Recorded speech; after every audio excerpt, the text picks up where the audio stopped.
Hoje vamos dar sequência, irmãos, ao texto que nós começamos a analisar na semana passada, de Mateus 12. Nós vamos fazer a leitura dos versos 22 até 32, e depois nós vamos focar apenas na parte que falta aqui, dos versos 30 a 32, que vai ser o alvo da exposição. Nós vamos fazer a leitura do texto inteiro, Mateus 12, versos 22 a 32. Então acompanhe comigo a leitura. Então trouxeram a Jesus um endemoniado, cego e mudo. Jesus o curou, e o homem passou a falar e a ver. E toda a multidão se admirava e dizia: não seria este, por acaso, filho de Davi? Mas os fariseus, ouvindo isso, diziam: este não expulsa demônios, senão pelo poder de Beelzebu, o maioral dos demônios. Mas Jesus, sabendo o que eles pensavam, disse-lhes: todo reino dividido contra si mesmo ficará deserto, e toda casa, cidade ou casa dividida contra si mesmo não subsistirá. Se Satanás expulsa Satanás, está dividindo contra si mesmo. Como então o seu reino subsistirá? E se eu expulso os demônios por Beelzebu, por quem os filhos de vocês os expulsam? Por isso, eles mesmos serão os juízes de vocês. Se, porém, eu expulso os demônios pelo Espírito de Deus, certamente é chegado o reino de Deus sobre vocês. Ou como pode alguém entrar na casa do valente e roubar-lhe os bens sem primeiro amarrá-lo, e só então saqueará a casa dele? Quem não é por mim, é contra mim, e quem comigo não junta, espalha. Por isso digo a vocês que todo pecado e blasfêmia serão perdoados aos homens, mas a blasfêmia contra o Espírito não será perdoada. Se alguém disser alguma palavra contra o Filho do Homem, isso lhe será perdoado. Mas se alguém falar contra o Espírito Santo, isso não lhe será perdoado nem neste mundo, nem no porvir. Vamos orar mais uma vez, irmãos? Amado Pai, bondoso Deus, nós nos colocamos diante da Tua Palavra, diante desse texto de Mateus 12, 22 a 32, pedindo que o Senhor nos guie, nos direcione durante a exposição do texto, que o Senhor prepare os nossos corações para a mensagem que será pregada, de um assunto que é tão polêmico, tão difícil, mas que o Senhor possa nos dar o devido entendimento do texto, dentro do seu contexto, nos guiando no Teu Espírito, nos dando convencimento da verdade e nos conduzindo, Senhor, em toda ela. É o que te pedimos aqui essa noite, em nome de Jesus. Amém. Irmãos, na última exposição desse texto, nós analisamos essa nova demonstração da autoridade de Jesus ao expulsar e curar um homem que sofria de possessão demoníaca. Diante disso, as pessoas que ali seguiam Jesus nesse momento ficaram maravilhadas com o tamanho milagre, com aquilo que Jesus havia feito ali, e começaram a se questionar se não seria mesmo Jesus o filho de Davi, se não seria mesmo Jesus o Messias prometido. Os milagres, os sinais, eles serviam para apontar e para indicar essa direção. Jesus não fazia milagres ao acaso, ele não fazia simplesmente por misericórdia das pessoas, mas ele estava ali comprovando a sua autoridade e cumprindo as escrituras que diziam que o Messias viria a este mundo e daria visão aos cegos, e expulsaria demônios e faria todos esses sinais. E aí alguns fariseus que acompanhavam Jesus, os religiosos daquela época, os mestres da lei judaica, eles estavam ali com um propósito muito bem já definido lá no verso 14, aqui mesmo desse capítulo 12. Eles tinham como objetivo, a partir de agora, achar uma maneira de calar o ministério de Jesus, de calar a voz de Cristo. Eles estavam ali com a única intenção de achar uma maneira de acusar Jesus para matá-lo. Esses homens, ouvindo essa dúvida no meio do povo, eles passam então a acusar Jesus. Acusar de quê? De expulsar demônios, não pela autoridade vinda de Deus, mas por fazer isso em poder de Satanás. Jesus, então, ele faz a sua defesa quanto a isso, mostrando para eles que essa conclusão que eles chegaram não tinha fundamento lógico nenhum, era apenas fruto de inveja, de orgulho, era disputa de poder, eles não se viam perdendo seguidores, pessoas para Jesus. E aí então Jesus mostra com os seus argumentos que ele opera sim milagres, sinais pelo poder de Deus e não pelo poder de Satanás. E agora, irmãos, depois de realizar a sua defesa, Jesus agora parte para o ataque. Ele faz duas acusações bastante pesadas contra esses homens, que é o que nós veremos aqui essa noite. Os fariseus, eles tomaram o lado errado da história e acabaram condenados por isso. Eles cometeram um pecado que, segundo o texto nos informa, é imperdoável. Eu espero, irmãos, que a gente possa nessa noite aprender aqui, por meio desse grande erro cometido por esses fariseus, e que Deus nos livre de viver em incredulidade em relação a Cristo e a sua autoridade sobre nós. Nós veremos as duas acusações presentes aqui no texto e depois nós trataremos de maneira mais cuidadosa sobre esse pecado, que possui hoje em dia tantas interpretações distintas e que traz tantas dúvidas e confusões ainda até hoje, o pecado da blasfêmia contra o Espírito Santo. Então vamos ver a primeira acusação que Jesus faz aos fariseus, que nós encontramos elas no verso 30. Ele diz ali: quem não é por mim, é contra mim, e quem comigo não ajunta, espalha. A primeira acusação que Jesus faz contra os fariseus é sobre a realidade de que só há dois reinos neste mundo: o reino de Cristo ou o reino de Satanás. Da mesma forma que existem apenas duas posturas em relação à autoridade de Jesus. Uma autoridade que já foi demonstrada aqui por ele e confirmada por meio de muitos sinais e milagres. Você reconhece a autoridade de Jesus e, consequentemente, se submete a ela, ou você a rejeita. Não há outro caminho. Há duas possibilidades aqui. E este é o momento onde, mais uma vez, os fariseus claramente demonstram de que lado estão. Há dois lados apenas. Não há outro. Agora eles estão demonstrando exatamente o lado onde eles estão se posicionando. A sua decisão é de estar contra Cristo, do lado oposto a ele. Eles acabaram de afirmar que a autoridade de Jesus não procede do reino de Deus, mas do reino das trevas. E depois desse posicionamento dos fariseus, é que então Jesus afirma: quem não está com ele, ou seja, em uma íntima associação com ele, consequentemente, essa pessoa está contra ele. E quem é contra ele, não ajunta, mas espalha. Os discípulos de Jesus, aqueles que estão intimamente associados em um relacionamento com Jesus, em um relacionamento pessoal de mestre e professor, esses discípulos vão ao mundo fazer o quê? Juntar ovelhas para este rebanho. Essa é a missão do discípulo. Já aqueles que se posicionam contra Jesus, eles possuem uma indisposição nesta mesma missão de juntar os perdidos. Consequentemente, eles acabam por espalhar.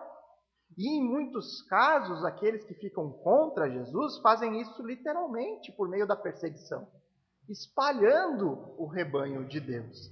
Então a acusação de Jesus ela é clara e direta. Se eu expulso os demônios pelo Espírito de Deus, certamente é chegado o reino de Deus sobre vocês. Portanto, se vocês são contra mim, então vocês estão do lado errado da história. Vocês estão se posicionando contra o próprio Deus. Agora reparem que curioso. Porque por mais que essa seja uma acusação direcionada, Jesus está aqui endereçando essa acusação para um grupo específico. Jesus aqui também está deixando um recado para aquela multidão que está ali perto dele e que ainda está com a sua mente confusa diante dos sinais e diante da autoridade de Jesus. O que eles se perguntavam? Seria este, por acaso, o Messias? Mas uma dúvida que espera uma resposta negativa, ou seja, eles estavam realmente duvidando daquilo.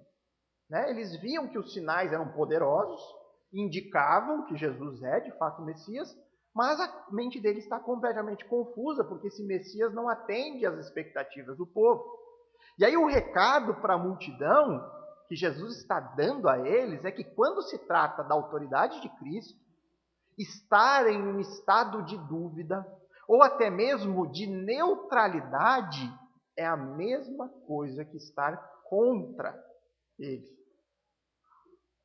Porque as declarações que Jesus faz sobre o seu reino, o chamado que Cristo faz ao discipulado, Essas mensagens de Cristo e os seus ensinos são tão exclusivistas que torna impossível alguém confessar que Jesus é o Cristo, o Messias, mas permanecer em um estado neutro, como se nada tivesse acontecido, vivendo como se a vida não tivesse nenhuma mudança.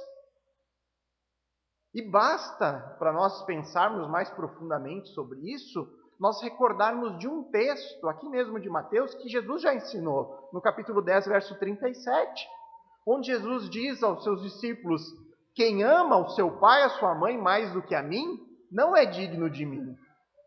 Quem ama o seu filho e a sua filha mais do que a mim, não é digno de mim. Jesus diz isso. Diz isso para aqueles que estão se colocando em posição de discipulado, em querer seguir a Jesus.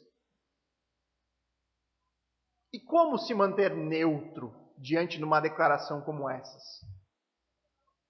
Como que a gente se posiciona em neutralidade diante daquilo que Jesus está dizendo? Quem ama os seus familiares mais do que a mim não é digno de ser meu discípulo. E se não é discípulo, se não está com ele, está contra ele. É impossível. É impossível se manter neutro. É impossível se manter num estado de dúvida e ainda assim dizer, eu sou um cristão, discípulo de Jesus. Ou você amará Cristo de maneira singular, única, ou você permanecerá do jeito que está, do lado errado da história. Não há meio termo. Não há um caminho mais fácil, com menos dificuldades a serem atravessadas. As palavras de Jesus sobre discipulado, elas são duras. Por quê? Porque nos obriga a sair do lugar. A gente é incapaz de permanecer sentado como estamos. Nós precisamos ir atrás dele. E muitas vezes em dificuldade.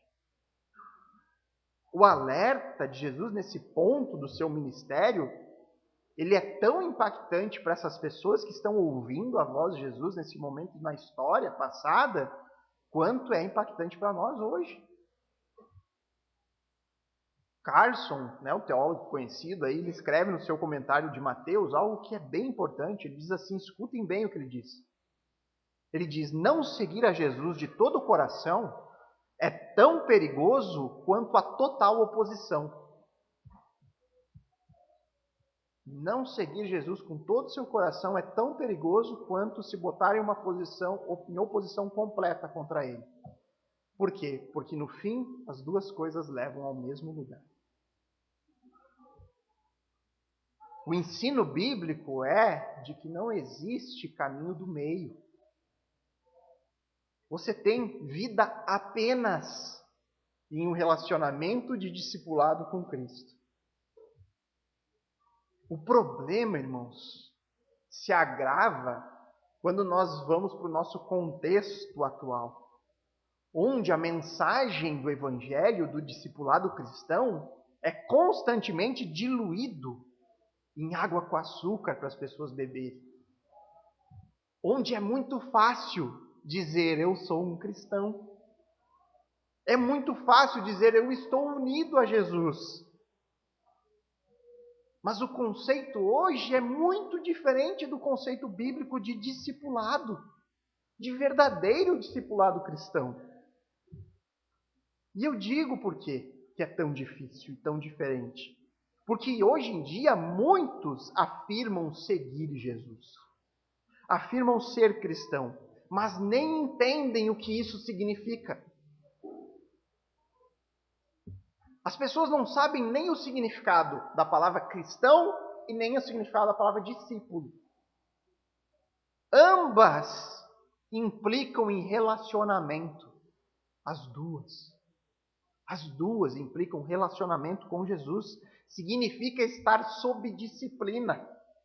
Significa estar debaixo das instruções de um mestre. Debaixo do senhorio de alguém. Em Lucas, capítulo 6, verso 46, Jesus diz assim: por que me chamam Senhor, Senhor, mas não fazem o que eu mando? O que ele está alertando? Um falso discipulado. Pessoas que dizem seguir Jesus, mas não estão preocupadas em obedecer à voz do seu mestre. E hoje em dia existem multidões de pessoas que falam de Jesus, que o chamam de Senhor, mas que não possuem nenhuma preocupação, nenhum temor e nenhum interesse em saber quais são as instruções de Cristo para a minha vida. E isso, irmãos, essa posição de dizer que sou de Jesus, que sou cristão, que sou um discípulo, mas não querer saber o que Jesus fala é tão perigoso do que aquele que diz eu não acredito em Jesus. Eu acho que ele nem existiu. Talvez é mais honesto desse, que nega completamente, eu não quero isso para a minha vida, do que aquele que diz, não, eu quero, mas eu não me preocupo com nada. Eu não tenho interesse em conhecer mais dele. Isso não faz nenhum sentido quando nós vamos para o cristianismo nos termos bíblicos do discipulado. Porque discipulado implica um relacionamento professor e aluno. É isso o significado de discipulado. Eu quero aprender do meu mestre. Eu quero viver como ele. Eu quero saber o que ele tem para a minha vida. E eu vou lutar para viver conforme ele diz que eu tenho que viver. Pessoas que não se preocupam com o ensino de Cristo, que não possuem nenhum tipo de relacionamento com a palavra de Deus, que só frequentam uma igreja no domingo, mas que não vivem uma luta diária para pôr em prática as exigências do discipulado, porque é uma luta diária. Quando você conhece a palavra e cada vez mais se aprofunda, você vai ver que é uma luta. E aí o sentido de batalha faz muito sentido, porque é uma batalha todo dia para colocar os ensinos de Cristo na nossa vida. Aí então, essas pessoas que não querem isso para suas vidas, essas fazem parte de uma classe que nós chamamos dos cristãos nominais, que dizem ser cristão, que usam o nome de Cristo, mas que não estão envolvidas de forma nenhuma com o relacionamento pessoal com Cristo. O resultado disso é o que o texto nos diz aqui hoje, que se não estão com Ele, então, consequentemente, estão contra Ele. Não adianta dizer. Falar é fácil. Não existe neutralidade, não existe estado de dúvida. Ou você está, ou não está. Mas, além disso, também, irmãos, existe um risco do próprio crente verdadeiro, do discípulo verdadeiro, de cometer um erro que é de comprometer apenas parcialmente a vida ao seu mestre. Aquele que não coloca toda a vida debaixo dos ensinos de Cristo. De que forma? O verdadeiro discípulo, ele pode cair no erro de ser seletivo, escolher as áreas que ele deseja comprometer, e aí ele sujeita a vida a Cristo apenas naquilo que ele acha que não custa muito a ele. Ele pensa de maneira bíblica em algumas questões da vida, mas em outras ele pensa com a mente do mundo e com a mente da cultura que o cerca, muito mais do que com a mente de Cristo. E eu vou dar alguns exemplos breves disso aqui. Por exemplo, irmãos, e são exemplos que me tocam também. Não pense que eu não tenho também, o meu pensamento não necessita ser transformado. Eu tento fazer aplicações que caibam a mim também. Uma delas, planejamento de uma família, hoje em dia, em relação a quantos filhos ter. Hoje em dia, nitidamente, a visão das famílias, mesmo as cristãs, é no máximo um filho ou dois. E esse é um pensamento muito mais formado no padrão econômico e cultural dos nossos dias do que no padrão bíblico. Isso é algo que me afeta. Eu incluo, é difícil para todo mundo, mas é uma realidade. Se nós pensarmos biblicamente, provavelmente teremos famílias mais numerosas. Outro exemplo, o namoro cristão dos nossos dias. Ele é infinitamente mais orientado pela cultura do que pela palavra de Deus. Infinitamente. Ao ponto de que você muitas vezes não sabe diferenciar um casal cristão, de namorados, de um descrente. Aos olhos são tudo iguais. É necessário reformar o nosso pensamento sobre várias questões da vida. A gente é muito influenciado pelo meio, pela cultura. Agora, e aqui eu estou citando uma parcela mínima, né, irmãos? Eu poderia passar o resto da noite aqui só citando exemplos de coisas que nós temos a nossa mente influenciada muito mais pelo meio, pela cultura, pela sociedade, por questões econômicas do que pela palavra. Agora, qual que é a diferença que vai existir entre aquele que é um cristão nominal, aquele que diz ser cristão, mas é só da boca para fora, do cristão verdadeiro, que está num processo real de transformação e de amadurecimento? Porque quanto mais a exposição ao texto, mais nós amadurecemos, mais nós aprendemos e mais nós vamos consertando a nossa vida. É assim com o cristão verdadeiro. Ele não se converte e permanece perfeito do dia para a noite. É um longo processo. Até o fim das nossas vidas, nós não vamos nos achar numa posição de dizer, não, eu estou maduro o suficiente. Não tenho nada mais a aprender, eu já sei de tudo que eu preciso saber. Não. Se você pensa assim, é sinal que talvez nem crente não é. Nós vamos sempre progredir. A diferença, irmão, entre o cristão nominal e o verdadeiro, em todas as questões, onde o ensino bíblico confronta a nossa visão pessoal, cultural, é que quando formos confrontados pelo ensino de Cristo, o ensino do nosso mestre, o cristão, aquele que busca viver conforme as orientações do seu Senhor, ele vai se submeter à autoridade de Cristo e buscará com todas as forças colocar esta determinada área da sua vida debaixo do senhorio de Cristo. Do outro lado, o cristão nominal, ele vai buscar desculpas para avalizar o seu próprio meio de vida. Ele vai começar dizendo coisas do tipo, mas isso era naquele tempo. Os tempos mudaram. Não, hoje é diferente. Nós não podemos viver como aquele tempo. A Bíblia faz muito tempo que isso foi escrito. Os tempos mudaram, progrediram. Mas se eu fizer tal coisa, eu vou enfrentar muitas lutas. Os meus familiares não vão entender esse meu posicionamento. Os meus amigos, eles vão se afastar de mim. O que vão pensar de mim? Ou ainda, mas Deus é amor, Ele vai me perdoar disso. Se eu não consertar isso, eu tenho certeza que o amor ainda é maior. Eu posso viver desse jeito. João 14, 21 diz claramente, aquele que tem os meus mandamentos e os guardas, este é o que me ama. Você quer saber quem é um cristão nominal, de quem é um cristão verdadeiro num processo de amadurecimento? João 14, 21 diz, aquele que tem os mandamentos e os guarda, aquele que conheceu o mandamento e passou a guardar, este é aquele que ama o Senhor e que vive um relacionamento pessoal com Ele. Ou seja, quem não é por mim, é contra mim. Quem comigo não ajunta, espalha. Por isso, fica aqui o alerta. Avalie o seu compromisso com Cristo, com base nessa acusação de Jesus, de que não há um caminho do meio, de que não há um meio termo no relacionamento, que você não pode viver num estado de dúvida. Avalie o seu relacionamento. Não existe um caminho mais fácil e suave. Você reconhecerá e se submeterá à autoridade de Jesus, independente do custo que isso traga à sua vida, porque vai trazer. Nós nunca enganamos ninguém, irmãos.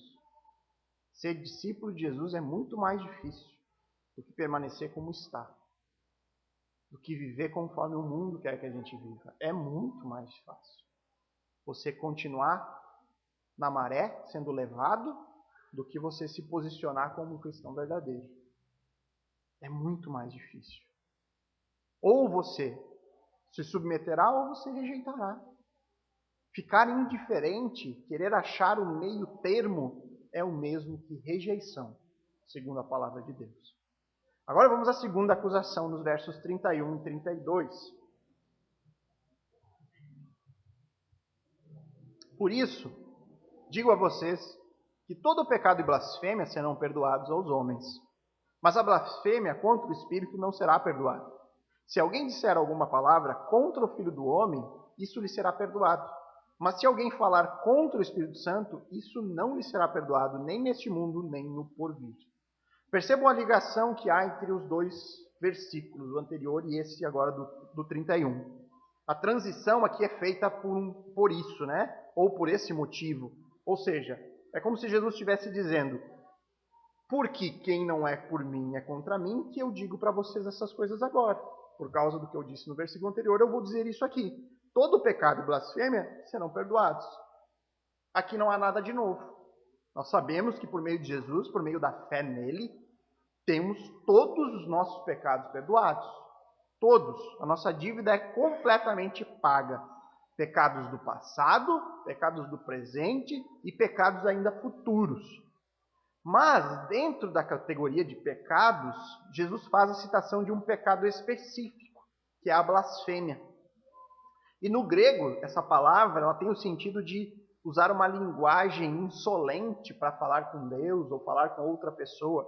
Tem o sentido de difamação, de xingamento ou de injúria. Jesus afirma que toda blasfêmia vai ser perdoada aos homens. Porém, existe um tipo de blasfêmia, um pecado específico que Jesus diz aos fariseus que jamais será perdoado: a blasfêmia contra o Espírito Santo. Se alguém disser alguma palavra contra o Filho do Homem, isso vai ser perdoado, Jesus diz. Mas se alguém falar contra o Espírito Santo, isso não lhe será perdoado, nem neste mundo, nem no porvir. E é importante deixar claro, desde já, essa parte final do verso 32, quando ele diz que isso não será perdoado nem neste mundo, nem no porvir. Por que é importante deixar claro? Porque isso aqui não está dando base para nenhum tipo de doutrina que ensine que exista a possibilidade de perdão depois da morte. Porque isso traria contradição a todo o resto do ensino bíblico. Essa é uma expressão que simplesmente está dando ênfase, indicando que esse pecado jamais será perdoado. A ênfase está no fato de que esse pecado específico não existe perdão de forma alguma a ele.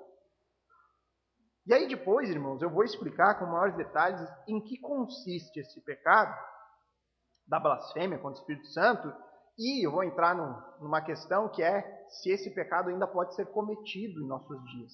E aí nós veremos em maior detalhe. Eu quero agora concentrar nossa atenção na acusação que Jesus está fazendo a esses fariseus. E essa é uma acusação completamente terrível.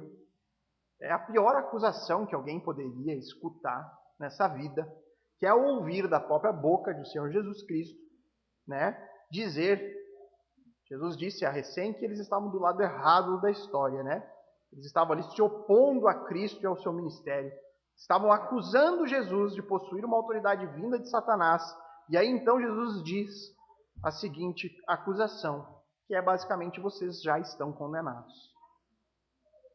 Vocês estão perdidos, lascou, não tem o que fazer. Jesus se diz: vocês já foram.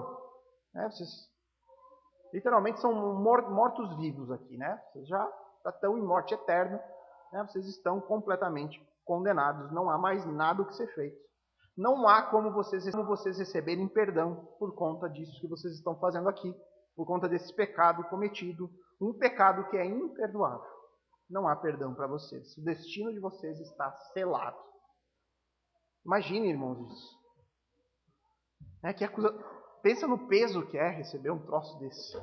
Ouvir de Cristo, Jesus, próprio Senhor Jesus, aquele que vem para nos resgatar, está dizendo para eles, está retirando qualquer esperança de perdão, qualquer esperança de restauração a esses religiosos. Essa acusação que Jesus faz aos fariseus me trouxe à memória o texto de João 3,18, onde ele diz assim: quem nele crê não é condenado, mas o que não crê já está condenado, porque não crê no nome do unigênito Filho de Deus. É um texto bem semelhante em alguns aspectos, O que não crê já está condenado. Ou seja, estando em uma posição de incredulidade em relação a Cristo, segundo o que a Bíblia ensina, o ser humano já está condenado. É claro, irmãos, que essa condenação, aqui de João 3,18, ela é diferente da acusação recebida pelos fariseus, porque é uma condenação, né? A pessoa sem Cristo ela está condenada, mas é uma condenação que cai no exato momento em que ela passa a crer. Então nós estávamos condenados até o momento em que cremos. E aí nós recebemos o perdão. Morrer nesse estado de incredulidade é que seria um pecado imperdoável a nós. Não crer que Jesus é o Cristo, né? Isso é o pecado da incredulidade, além de trazer consequências eternas, né? Porque é o caminho da morte eterna, isso também afeta a vida das pessoas aqui neste mundo presente. Toda a atitude dos fariseus aqui neste momento, fazendo essa acusação completamente infundada, proveniente de inveja, é fruto da sua incredulidade. É fruto da rebeldia do seu coração. E eu gostaria de falar um pouquinho sobre esse aspecto da incredulidade. A influência da incredulidade na nossa vida hoje. A incredulidade de uma pessoa em Cristo e na palavra de Deus, ela afeta de tal forma o ser humano que os incrédulos, eles nem se dão conta de que é a própria incredulidade que alimenta o medo nas suas vidas. Quanto mais incredulidade, mais medo. Essa é a equação. Medo do quê? Da incerteza no amanhã. Medo de enfrentar momentos de dor e dificuldade. E se uma tragédia acontecer? E se eu perder uma pessoa que eu amo muito? E se as coisas que eu planejei para a minha vida não saírem como eu imaginei? Medo da morte. O que será que vai acontecer quando eu morrer? Eu não sei. O que existe depois dessa vida? Será que existe alguma coisa? O que me espera? Será que é o fim de tudo? Será que há alguma coisa lá me esperando? Essa incerteza vinda da incredulidade traz o medo. E o medo vai crescendo. E as incertezas vão crescendo. Esses são sentimentos alimentados pela incredulidade. E a incredulidade rouba o principal alívio da nossa alma criada por Deus contra os perigos e as dificuldades. A fé em Cristo é que torna real para a nossa alma a realidade do mundo por vir. É a credulidade em Cristo, é crer nele, que nós temos a certeza sobre a vida eterna, sobre os propósitos de Deus para nós. São essas coisas que nos protegem contra os medos e os perigos deste mundo. Porque se as coisas invisíveis, né? Se a realidade espiritual, se a verdade de Cristo, elas são incertas para mim, e por outro lado, as coisas visíveis são a única realidade da qual eu coloco a minha fé e esperança, porque é assim que acontece, né? A gente vai pensar no espiritual quando o nosso espiritual é abalado, porque senão a gente fica preso no nosso dia a dia, naquilo que nós vemos, naquilo que é material, naquilo que nós podemos apalpar. E aí, eu não devo me admirar quando o medo estiver habitando meu coração, porque o bem-estar neste mundo é constantemente colocado em perigo. Por exemplo, se aquilo que eu mais valorizo hoje é aquilo que eu vejo com os meus olhos, e isso está direcionado, por exemplo, na minha família, né? Eu vivo pelos meus filhos, pelo meu casamento, seja lá o que for. Se alguma coisa acontecer com qualquer um desses da minha família, o que vai ser de mim? Meu mundo desmorona. E se eu valorizo os meus bens e o meu dinheiro, que é aquilo que eu posso ver, aquilo que eu luto, aquilo que eu saio todo dia trabalhar, e eu almejo coisas e vou conquistando, e aquilo são bem preciosos para mim. E se uma crise bater na porta da minha casa? Eu perder meu emprego, minha empresa não dá certo algum negócio, eu fiz investimento errado, perdi tudo. O que vai ser da minha vida? E se eu mais valorizo a minha saúde, o meu corpo, quando passa o tempo, a fragilidade em relação a isso vem. Uma doença pode vir do dia para a noite. Beleza não fica eternamente. A gente envelhece, as rugas chegam. Se isso é aquilo que me motiva, se esse é o meu Deus, aquilo que eu realmente vivo, o que vai ser de mim quando essas coisas acontecerem? Quando eu ficar doente? Quando a beleza for embora? A verdade é que a nossa vida neste mundo é muito frágil. Existem tantas possibilidades que podem ocorrer e colocar a nossa vida de ponta cabeça. Enfermidades, crises financeiras, depressão, angústia, perda de pessoas que amamos, tantas coisas podem acontecer de um dia para o outro que não estão no nosso controle. Por quê? Porque tudo nessa nossa realidade é extremamente frágil. É como se nós andássemos sobre um piso feito de uma madeira muito velha que a qualquer momento pode ruir e nos colocar para baixo. A única solução é o quê? Colocarmos um piso que resista, um solo forte. Se nós pisarmos sobre uma rocha, aí nós não temos perigos de cair. E a Bíblia diz que há essa rocha disponível, que nós devemos alicerçar a nossa casa, e é Cristo. Por quê? Porque Jesus é a saída para as nossas enfermidades. Ele é a saída das nossas crises financeiras, das nossas angústias, a saída para nós lidarmos com a perda de pessoas que amamos. Ah, mas Deus vai me dar prosperidade?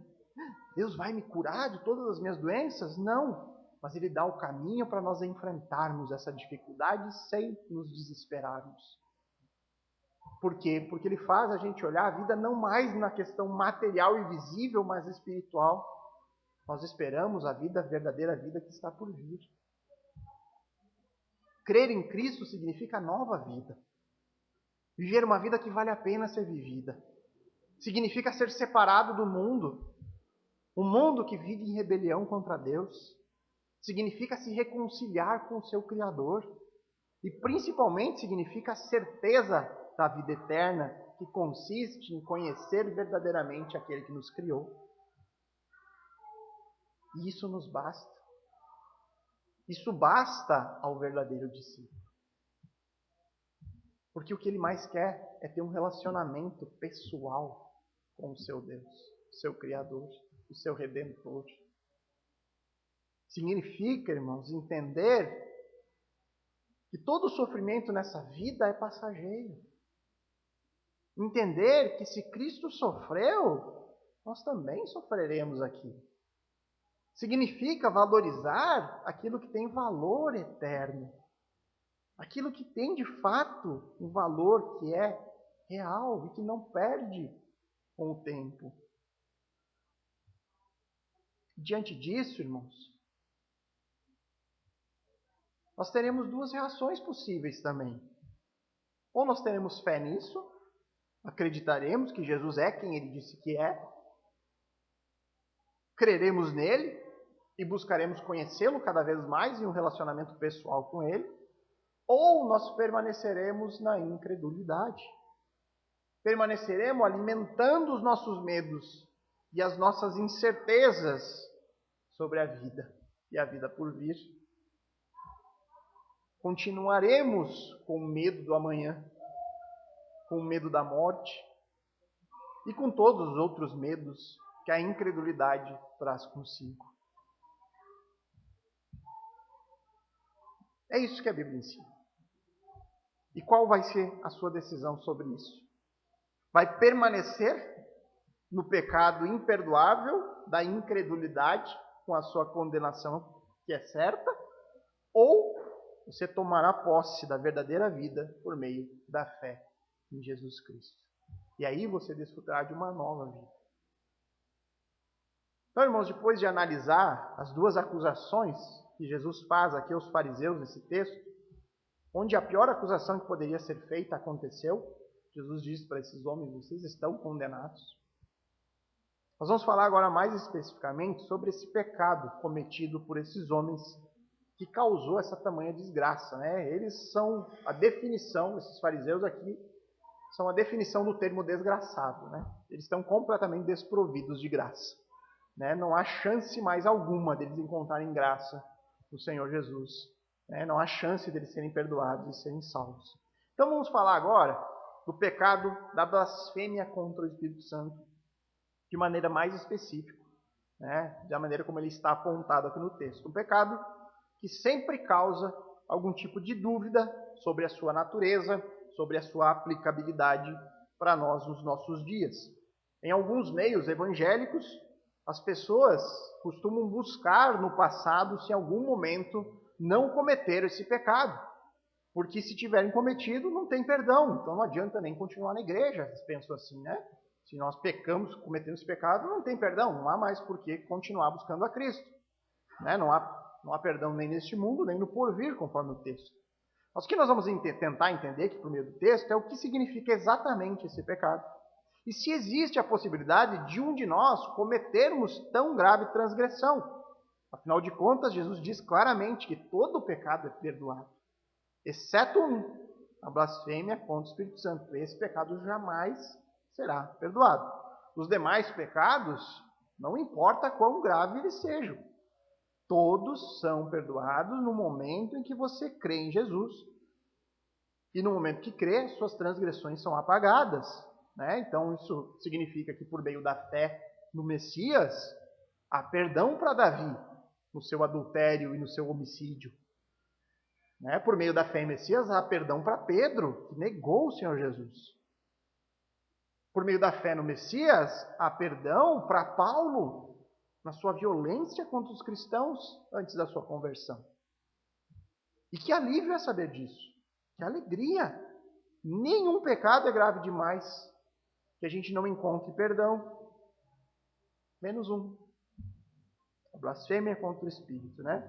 E quando nós vamos para o sentido simples das palavras, o simples significado de blasfêmia, né, que pode ser um insulto, uma linguagem inapropriada, isso se torna assustador. Dá medo. Porque blasfemar é um pecado que certamente nós já cometemos em algum momento da nossa vida. Seja contra uma outra pessoa, seja até mesmo contra o próprio Deus. Né? E aí se torna preocupante, né? Tendo em vista a gravidade daquilo que o texto nos diz sobre as consequências de se blasfemar de maneira específica contra o Espírito Santo. É por isso, irmãos, que nós nunca devemos analisar uma porção tão pequena das Escrituras longe do seu contexto. É aqui que ocorrem os problemas de interpretações. Porque à luz de uma interpretação que se restringe ao simples significado das palavras, se você pegar simplesmente blasfêmia contra o Espírito Santo igual pecado imperdoável, analisar isso, nós podemos chegar à conclusão de que em algum momento nós cometemos esse pecado. Eu me lembro do pastor Neto contar que um evangélico pentecostal acusou ele de ter blasfemado contra o Espírito quando eles estavam debatendo sobre os dons na igreja de hoje. Ele estava argumentando sobre a continuidade ou não dos dons, e aí nesse debate o pastor pentecostal disse, não, você se está acusando esses dons de não serem do Espírito, você está blasfemando contra o Espírito. E aí você cometeu um pecado que não tem perdão. Acusou o pastor Neto disso. Então vejam o perigo disso, né? E para evitar esse erro, irmãos, é que nós devemos nunca nos apegar em uma interpretação de uma única porçãozinha e achar que o texto se resume a isso. Nós temos que pegar o contexto todo para guiar a nossa interpretação, especialmente quando nós temos textos difíceis. E o que nós encontramos no contexto aqui? Nós devemos fazer algumas perguntas ao texto. O que estava acontecendo no momento em que Jesus diz que esse seria um pecado imperdoável? Quem é que estava cometendo esse pecado? Quem eram essas pessoas? O que eles estavam fazendo para Jesus dizer que aquele pecado era imperdoável? O que eles disseram naquele momento? Tudo isso tem que ser levado em conta. E o contexto nos mostra um grupo de pessoas, religiosos, os fariseus, dizendo ali publicamente que as obras de Jesus, os milagres ali que ele estava fazendo, em especial o milagre da cura de um endemoniado, que Jesus já havia argumentado suficientemente e de maneira muito clara de que aquilo tinha sido operado pelo Espírito de Deus, esses homens atribuíam esse poder e essa autoridade de Jesus a Satanás. E eles fazem isso de maneira intencional, de maneira obstinada. Mesmo diante de tantas evidências, mesmo Jesus argumentando e provando de onde a sua autoridade procedia, eles ainda assim afirmavam categoricamente: o seu poder, Jesus, o seu poder, vem do maioral dos demônios. Não temos dúvida disso. E além disso, irmãos, é possível nós notar pelo texto, pelo contexto de Mateus, uma escalada progressiva nos pecados desses fariseus. Acompanhe comigo, no capítulo 9, verso 11, eles aparecem acusando Jesus de simplesmente comer com pecadores e publicanos. Eles acusam: ô Jesus, como é que você senta e come com pecadores? Acusando. Aí você vai para o capítulo 12, eles aparecem ali no início já acusando primeiro os discípulos de Jesus de não fazer o que é lícito no sábado, depois eles acusam o próprio Cristo de curarem no sábado. Isso demonstra o quê? Um processo de endurecimento cada vez maior destes homens, a tal ponto que depois da controvérsia do sábado, no capítulo 12, lá no verso 14, o que os fariseus fazem? Conspiram para ver como matariam a Jesus. Olha o endurecimento. Uma simples acusação de comer com pessoas erradas, que na visão dele eram pecadores, com o tempo já estava passando na intenção de assassinato. Esse era o coração desses homens. Ser perdoado, irmãos, implica ser um pecador arrependido de seus pecados. Agora olhe para esses homens. Existe alguma fagulha de arrependimento aqui? Existe alguma tristeza pelos seus pecados? Nada. Nem uma única gota. Eles estão obstinados nas suas transgressões. Eles marcham fixos em direção a cometer mais e mais crimes. Ao invés de confessar os seus pecados, ao invés de confessar os seus próprios pecados que matam a eles mesmos, eles conspiram para matar o único que pode salvar a eles.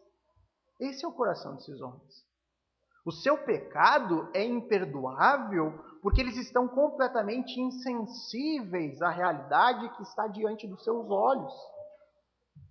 Eles estão insensíveis às provas incontestáveis que eles observaram na vida de Cristo. Eles viram Jesus fazendo os milagres. Eles viram o poder de Deus. Eles acompanharam Jesus ensinando. O seu ensino era maravilhoso. A sua autoridade é tremenda. Tudo o que ele fazia estava de acordo com as Escrituras, que havia anunciado e profetizado sobre ele. E aí eles olham para tudo aquilo e dizem: é de Satanás. Então, com essa atitude extrema de acusação contra Jesus, eles estão condenando a eles mesmos. O seu pecado é imperdoável porque simplesmente eles não querem trilhar o caminho do perdão. Nós podemos dizer que para um ladrão, para um adúltero, para um homicida, para um estuprador, ainda há esperanças. Por mais que muitos se choquem com isso. Há esperanças, porque essa pessoa ainda pode ouvir o Evangelho e clamar a Deus: ser propício a mim, que sou pecador. Ele pode reconhecer as suas falhas, os seus pecados, e buscar salvação em Cristo.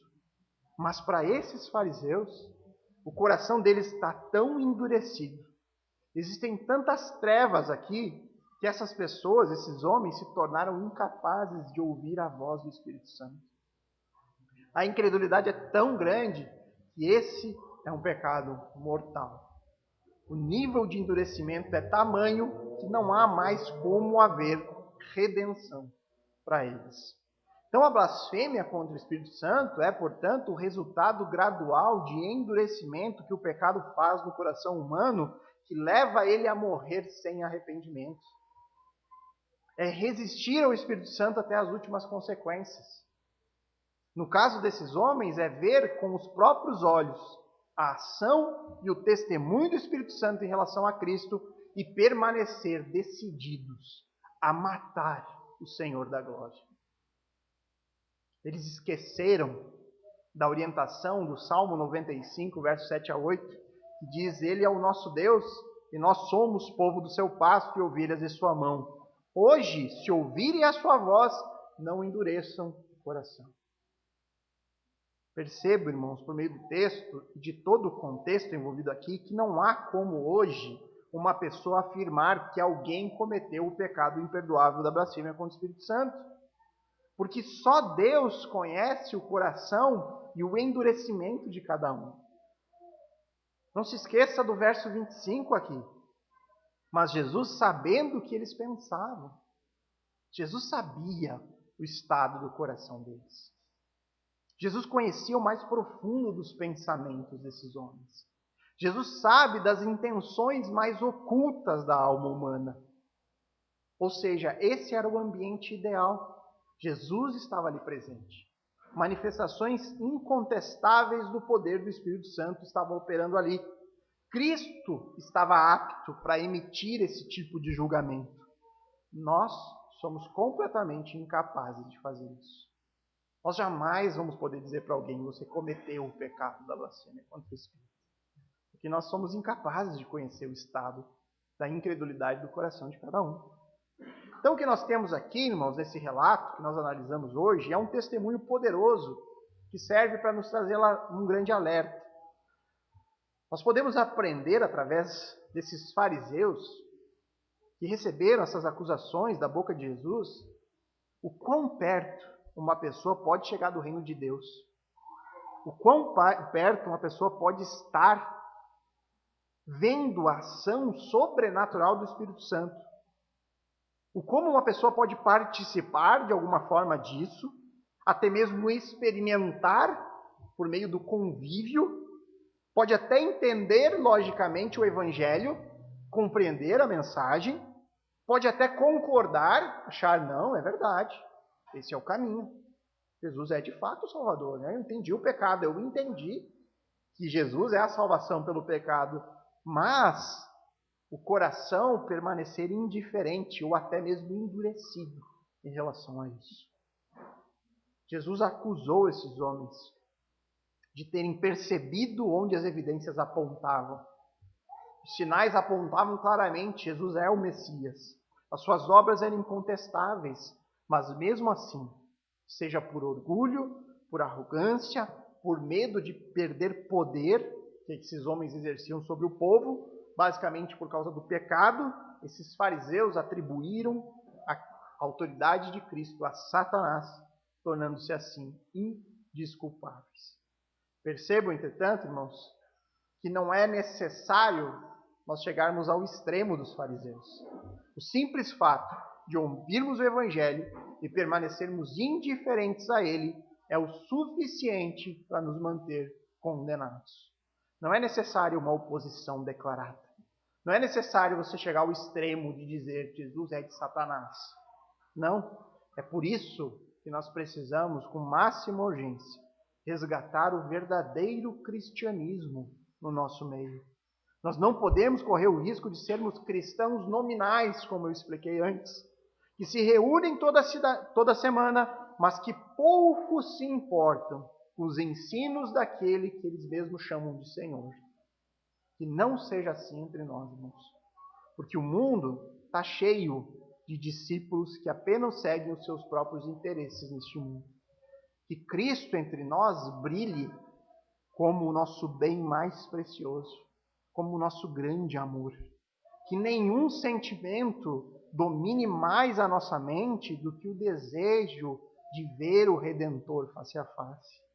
Que cada dia o nosso desejo seja estar mais perto dele, conhecendo mais a ele, conhecendo mais os seus ensinamentos e vivendo cada vez mais de acordo com eles. E que o nosso desejo seja ir cada vez mais para longe de tudo aquilo que nos afasta de um verdadeiro relacionamento de discipulado cristão. Porque morrer longe disso é cometer o pecado imperdoável da incredulidade. Que Deus nos ajude, porque nós sabemos pela Bíblia que depende dele nos ajudar. Vamos orar.